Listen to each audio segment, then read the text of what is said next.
That's why I asked you to repay the debt. My husband suddenly left me with a huge debt and disappeared. No matter how much I tried to contact him, he never responded. What am I supposed to do now? There's no way I can pay off such a large debt. Luckily, someone was there to encourage me when I felt lost. Mom, cheer up, said my lovely daughter. My name is Mary. I'm 37 years old, working part-time and being a housewife. My husband's name is Jeremy, and we are a family of 3. I met Jeremy at a mixer I attended just to help with the numbers. I was nervous, but Jeremy talked to me and made me feel comfortable. We got along well and decided to exchange contact information. As we continued to talk, we developed a special feeling for each other. It didn't take long for us to start dating. Who would have thought I'd end up in a relationship with someone I met at a mixer? After our first date, I told my older sister Karen about Jeremy. She laughed and said, "Really? I never thought you'd choose a boyfriend from a mixer. I assumed you'd date someone from work or something. I've always been the quiet type, not good at socializing, and rarely attended parties. It was an unexpected twist. You went because you were asked to help with the numbers, right?" She asked. "Exactly," I replied. When I showed her a photo from my date with Jeremy, she said excitedly, "He's so surprisingly handsome." We briefly updated each other about our lives and then parted ways for the day. Karen is not married and doesn't seem to have a boyfriend. She enjoys her single life, finding it more relaxed and comfortable, and shows no particular interest in marrying or having a boyfriend. While I can understand her mindset, my heart is set on a future with Jeremy. If our relationship progresses smoothly and we are blessed with marriage and children, it would be wonderful. On my way home after chatting with Karen, I couldn't help but smile. A few years later, I married Jeremy. I still remember the moment he proposed. I was so emotional that I couldn't hold back my tears. We moved into a new apartment, starting our married life together. Having lived separately before, being with Jeremy every day felt like a dream. Because of our different work hours, we rarely came home at the same time, but we always ate dinner together, slept under the same blanket, and cherished our time together. On our days off, we would relax at home or go for drives, enjoying each other's company. A few months later, we were blessed with a baby girl named Laura. The joy of her birth is something I'll never forget. Our parents and relatives were overjoyed and sent us many congratulatory gifts. Just before Laura was born, I resigned from my job to focus on our family. Jeremy, always thinking of me, helped with housework and taking care of Laura, even when he was tired. "I'll take care of Laura so you can rest for a bit," he would say. I felt so lucky to have married such a wonderful person. Living with Jeremy, who treasured us, was truly heartwarming. However, a few years later, I regretted marrying Jeremy. Several years after Laura's birth, Jeremy suddenly quit his job. He explained to me that he had issues with a new boss at work, which affected his mental well-being, and he reached his breaking point. I understood why he left his job, but I was upset that he hadn't talked to me about it. Our family relied on his salary, and he should have discussed such a big decision with me first. That was so sudden. "Have you already thought about your next job?" I asked. "Yeah, don't worry. I'll figure something out," Jeremy replied vaguely, which didn't ease my worries at all. All I can do now is trust him. Fortunately, Jeremy found a new job quickly, which was a relief. I thought about working too, but since Laura is still young, I want to be home with her. "Is everything okay at the new job? Have you settled in?" I asked. "Yeah, somehow," he replied. "Did something happen? Are you not getting along with your boss or colleagues?" I told you I'm fine. Don't worry so much. "Look, I'll take care of Laura so you can go take a bath," Jeremy said. "Really? Thank you," I responded. He seemed different, but I didn't want to upset him, so I handed Laura to him and went to take a bath. A few days later, Jeremy came home looking sad. As I tried to ask him what happened, I remembered the time he suddenly quit his job. "Did you quit your job again?" I asked, fearing the worst.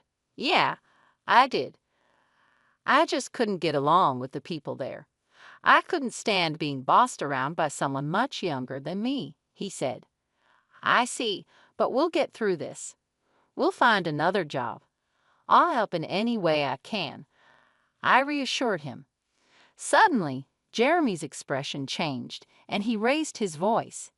"Hey, what's with that look? You don't like that I quit. You eat because I work. You just stay at home and act all high and mighty." He threw his bag onto the table, startling me. "What's gotten into you all of a sudden?" I asked. "Shut up. Just be quiet," he snapped. Jeremy grabbed a whiskey from the fridge and drank it in one gulp. I had never seen him this angry before. I felt terrified. I've always been grateful to him and tried to be supportive. But now, an extremely angry Jeremy shouted at me for a while before plopping down on the sofa, looking grumpy. I was so shocked that I could only accept his words, and this incident created a rift in our relationship. Since then, Jeremy has been in a cycle of finding and quitting jobs. We lived in uncertainty and had many anxious days. "Jeremy, can't you be more serious about your job?" I asked one day. I tried to understand his feelings and said nothing at first, but I couldn't keep silent any longer. "You are annoying. If you have complaints, then you work and earn money. You rely too much on me," he snapped back. "But there's Laura to consider," I replied. "So what's your point?" he retorted. Lately, Jeremy has been losing interest in Laura and seems to be avoiding her. When Laura was born, he took great care of her and was genuinely happy. Now, he feels like a completely different person. No matter how much I pleaded, Jeremy showed no interest in continuing his work. Eventually, I decided to leave Laura with Karen and started working myself. "I'm really sorry for having to leave her with you," I said. "It's okay.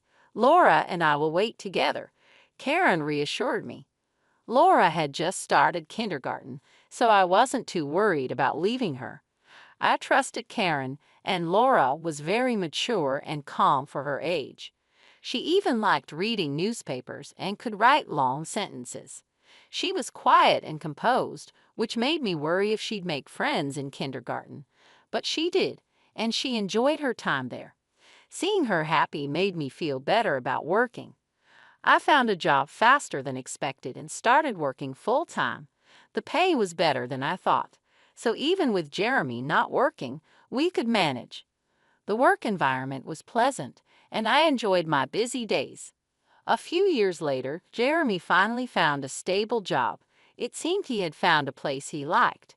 I felt a huge relief. Jeremy's mood improved, and he started acting like the man I married. He became more considerate, often asking if I was tired or finding things tough. His change surprised me, but it seemed like job stability gave him peace of mind. Laura was growing up healthy, and Jeremy started being a caring father again. Watching them play together warmed my heart. Still, I was anxious about leaving my job and things going back to how they were before, so I continued to rely on Karen for childcare. "How's Laura? Is she doing well?" I asked Karen. "Don't worry, she's playing happily," Karen replied. Knowing Laura was happy made me feel at ease, and I plan to keep depending on Karen's help. I have been thinking about giving Karen something she liked to show my appreciation. Several years passed, and Laura was now in third grade. She went to school every day with great enthusiasm. Our family bond was strong and loving, just like before. I wondered what had caused the past problems between Jeremy and me because our home life felt stable now, almost as if those issues were forgotten. One day, Jeremy suggested, "Ever think about getting a new car?" "A new car?" I asked. "Yeah, Our current car is good, but it's getting old and hard to maintain. Our car was indeed old, and repair costs were piling up. You might be right. Maybe we should consider a new car. I knew you'd agree. By the way, I've already got some catalogs ready, Jeremy said. I was surprised by his eagerness, but we started looking through the catalogs together. Laura, come here. Which car do you want to ride in? Let's decide together, Jeremy called. The three of us enjoyed looking through the car catalogs. However, I couldn't have imagined that this day would mark the beginning of unexpected events. A few months later, the new car we chose was delivered. It was a brand new model costing over $255,000. The loan was under my name because of Jeremy's unstable work history. I was determined to work even harder to pay off the loan, and I believed Jeremy felt the same way. But my hopes were shattered. Jeremy stopped coming home and disappeared along with the new car. Could he have gotten into some trouble? What should I do? Just then, my cell phone rang. It was Jeremy. Hello, Jeremy. What are you doing? Where are you now? I asked, worried. Hey, calm down, he replied. But you disappeared all of a sudden, and the new car is gone. What happened? Did you get into some trouble? I tried to convey how worried I had been, but Jeremy laughed and said something unbelievable. I found a new lover. She's more important to me than you. What? What do you mean? Let me be clear. I've fallen in love with someone else. I've already taken care of the divorce papers. I'd appreciate it if you stopped getting involved. Wait, divorce? I can't believe this. I was shocked by the mention of divorce papers. I remembered a discussion we had during a big fight a while ago. Filing the papers means both parties agreed to the divorce. I deeply regretted letting my emotions take control back then. Oh, by the way, I have a debt. I'm counting on you to repay it. What? How much debt are we talking about? About $400,000, give or take. I'm leaving all the repayments to you. With those words, Jeremy abruptly hung up the phone. I never thought something like this would happen to me. Were all his kind smiles just lies? As these thoughts crossed my mind, I felt the strength drain from my body. Mom, what happened? Laura rushed over, looking concerned as I slumped to the floor. It's okay, honey. Thank you. I tried to put on a brave face, but inside I was filled with anxiety. How will I manage our life now with such a massive debt looming over us? The thought of the $400,000 debt made me feel suffocated. On top of that, there was still the car loan to think about. In a state of panic, I checked my bank balance. I searched everywhere for my ATM card, but couldn't find it. Frantically, I launched my bank app on my smartphone. To my horror, the account balance had significantly decreased. Of course, I had no memory of withdrawing such an amount. Jeremy was the only suspect. I tried to contact him, but of course, there was no response. It's all over, I thought, my mind going blank. I decided to focus on earning money and to keep this a secret from Karen to avoid unnecessary worry. I also kept it from young Laura. A few weeks after Jeremy disappeared, I lost consciousness at work. When I came to, I found myself lying in a hospital bed. Where am I? Mary, are you awake, sis?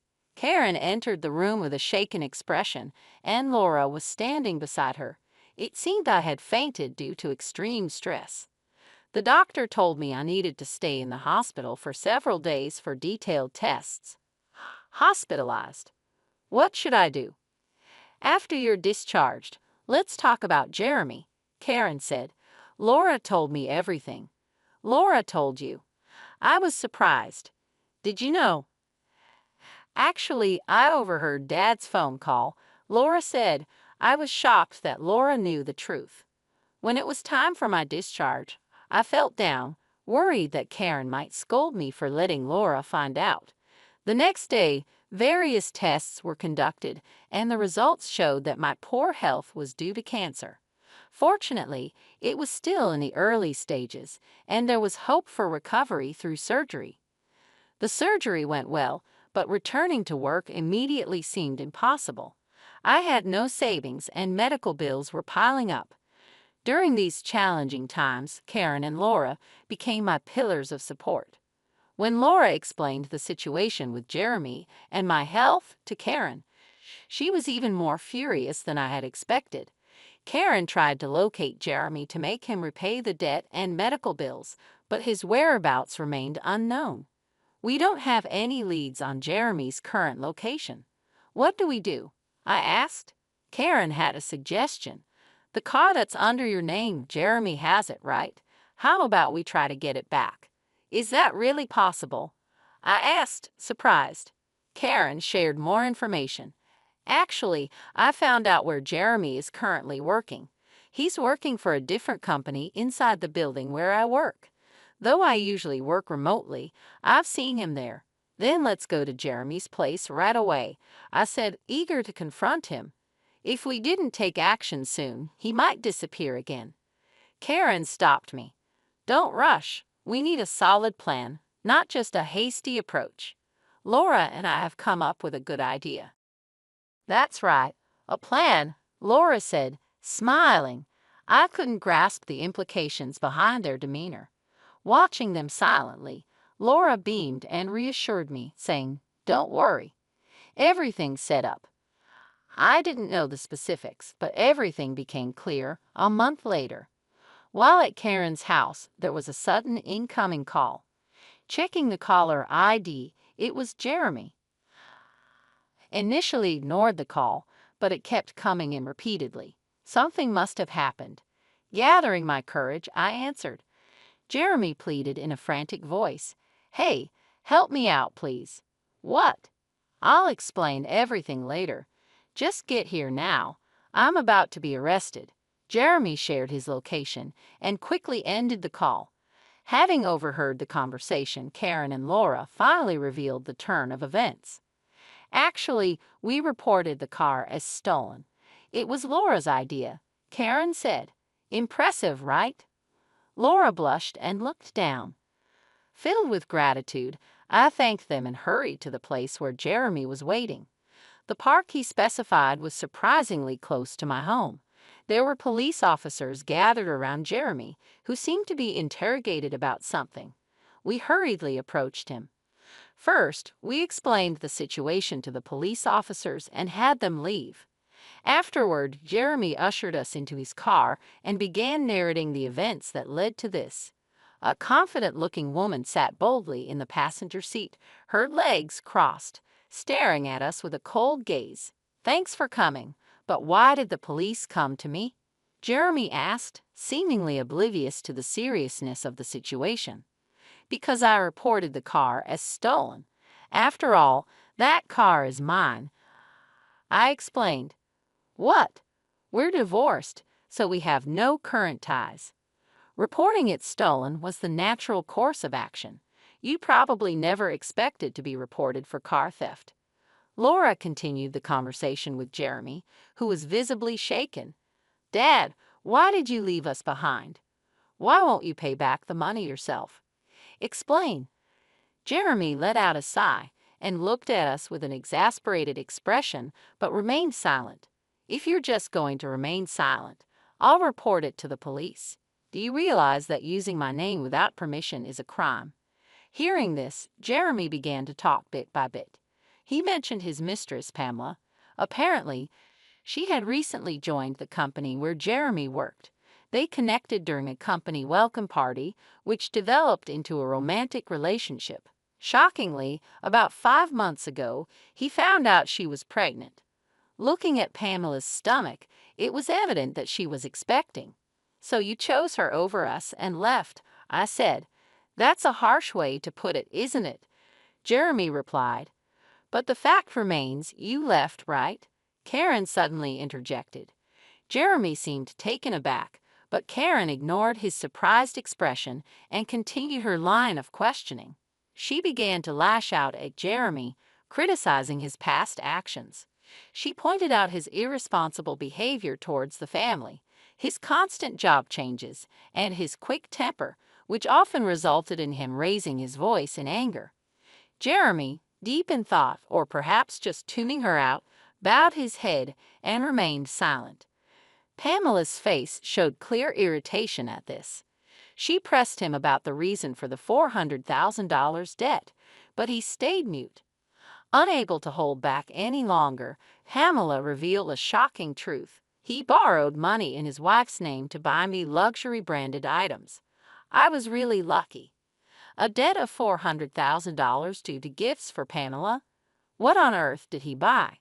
From her story, it seemed he purchased several expensive luxury items. It was hard to believe, but what was more curious was how easily Pamela revealed the reason for Jeremy's debt. If they were in cahoots, revealing such information would put them at a disadvantage. While thinking about this, Laura asked Pamela, "Your belly's pretty big. Is it a baby? When are you due?" "In about 5 months, I guess," Pamela replied. Giving birth in 5 months didn't seem right. If she was supposedly impregnated 5 months ago, shouldn't there be more time? Karen noticed this inconsistency too and pressed Pamela further. "Is that baby really Jeremy's? Isn't it odd for the baby to be due in 5 months? Whose child is it?" Karen asked directly. Although surprised, Pamela didn't seem intent on hiding anything. "Actually, the child isn't Jeremy's. I thought about keeping it a secret, but I figured it would be a hassle to get further involved with him, so I'll just spill the beans." "Is that why you were honest about the debt too?" Karen inquired. "Yeah, there's no point being with Jeremy anymore after all," Pamela said with a mocking expression. "The atmosphere was heavy and unbearable. I wanted to get away from there right now." Meanwhile, Jeremy stared at Pamela with an incredulous expression. "Hey, what are you talking about? This is a joke, right?" Jeremy asked. "Why would it be a joke?" "I mean exactly what I said," Pamela replied. The tension increased, making the atmosphere even more stifling. Amidst this, Karen took charge of the situation. "Anyway, I'll call the police," she said. "Huh? What are you talking about?" Jeremy asked, panicking. "I couldn't care less about you too, but remember, borrowing money under Mary's name is a crime. Plus, using the car without permission is also a crime, especially since Jeremy and Mary are complete strangers now. Karen instructed me to contact the police." Jeremy and Pamela frantically tried to talk their way out of the situation. However, I ignored their pleas and made the call. After a while, I could hear sirens approaching. This should make them face the consequences. The issues regarding the debt and the car should soon be resolved. I felt a huge relief that things were finally being sorted out. In the end, Jeremy and Pamela faced legal action. They didn't end up in prison, but they had to take responsibility by making compensation payments, repaying the debt, and paying child support. They tried to reduce the payments through lawyers, but a secret recording that Laura had made was used as evidence, so their requests were denied. Laura had made the recording because of a scene from a TV show she had watched with Karen. While I thought she was very quick-witted, I couldn't help but wonder what kind of shows Karen had shown Laura. After all that, Laura and I now live with Karen. Laura didn't face any issues commuting to school since our new home was close to our previous residence. The car was safely returned, and it seems Jeremy is somehow managing the debt. If Jeremy hadn't made those wrong decisions in the first place, he wouldn't have had to face such hardships. In this whole incident, the presence of Karen and Laura was significant, and thanks to them, the situation is heading towards resolution. I'll work hard from now on, hoping for a peaceful life with the two of them.